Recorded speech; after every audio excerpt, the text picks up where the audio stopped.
is a good spot. I love this spot.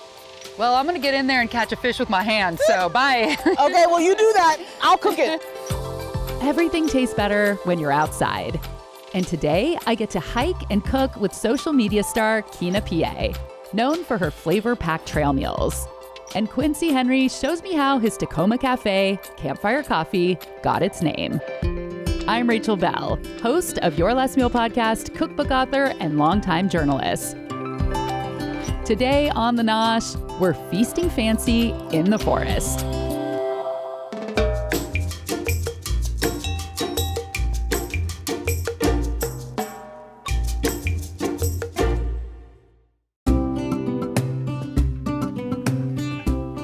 Hi, Rachel, nice to meet you. I just need to do my little Mr. Rogers shoe change just for you. Yeah, I do that sometimes too.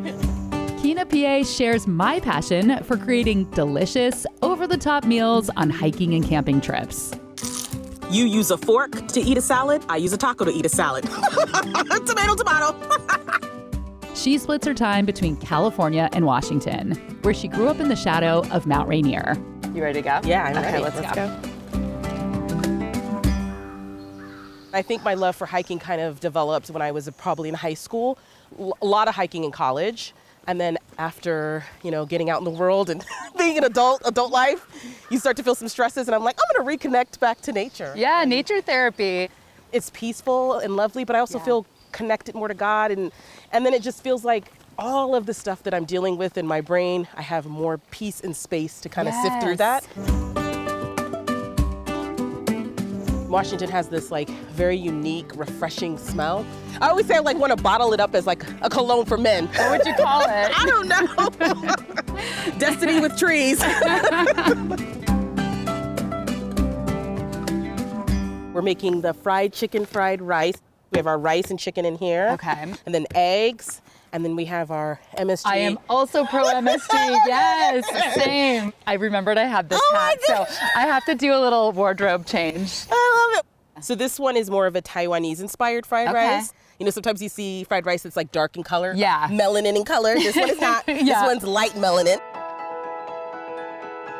How did you start cooking on the trail? One day it just occurred to me, I was hiking up Mount Shasta in California, and I said to myself, I'm hungry. Why don't I just cook up here?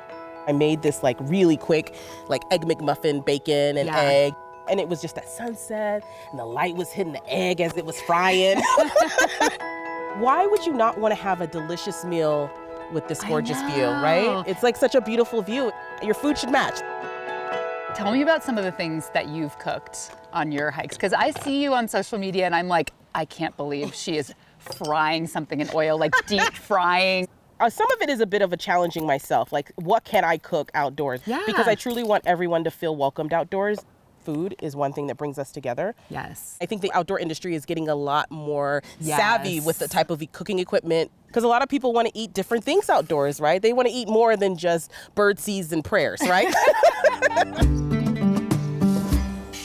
Ooh. So if somebody was going to try cooking on a hike for the first time, what are just the basics that you need? The thing that will get you most comfortable in cooking on the trail is having everything pre-prepped so that you can just get out on the trail and do it. So we're gonna just put that here, and we're just gonna add our oil in. We're gonna add in some garlic. We're just gonna cook it until it's a little bit fragrant. So we're gonna add in our eggs and our chicken. All the colors, it's I know, really so beautiful. Pretty, right? And so then we're gonna add in a little bit of soy sauce, and then we're gonna add in the most important thing, which is the MSG, just chicken bouillon. Oh, chicken bouillon, okay. Yeah, and that'll kind of add in a nice flavor. I do make sure that I still have a presentation happening. Wow! This does taste like a restaurant. Oh my God, that's delicious. Right?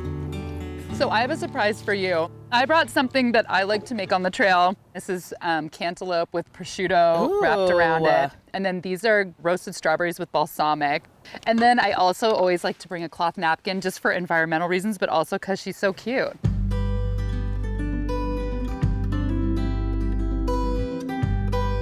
And see how different this is? I made fried chicken, fried rice, and you have a charcuterie. But then they come together and they make the most amazing meal. They do.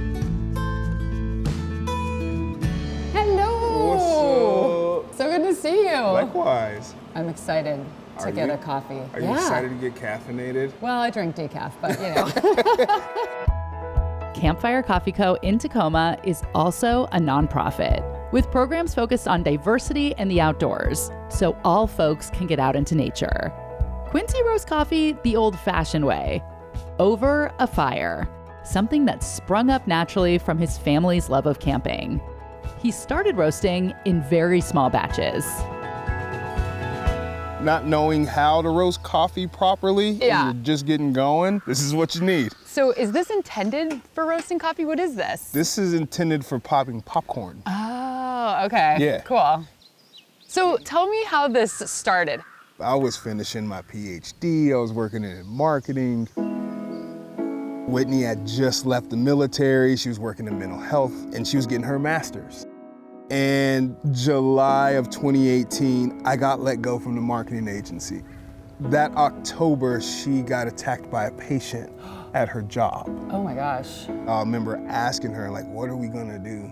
Yeah. And she's kind of like, well, I've always wanted a coffee shop. And I looked like, yeah, okay. Around 2019, everything's going great. We got the coffee shop lease signed, except we can't find a roaster. Everything's great, but we don't have any coffee. We don't have any coffee. And her sister was like, you guys camp all the time. Why don't you try roasting it over a campfire?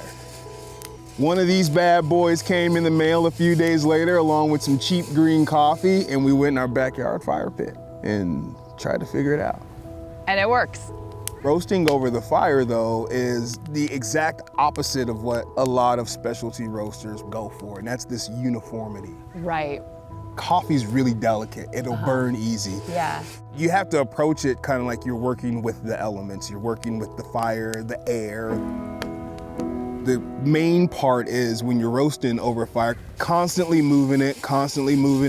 And I think what that produces is this wild wheel of flavors in every batch. No two batches taste the same. Some will be more chocolatey, some will be fruitier. Ooh, it's getting real dark now. Yeah.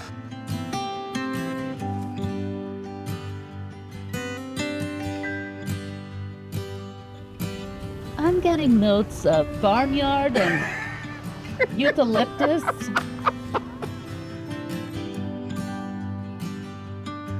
Coffee cheers. Coffee cheers. It's strong. Yeah, It's roasty. it's super roasty. It's very roasty. This is so fun though, like the novelty of roasting your own beans and then Yeah. making coffee, all of that within like 20 minutes, half an Yeah. hour. Yeah. Kind of magic. It's done. It's what you do. The Nosh was made possible in part with the generous support of Alaska Airlines.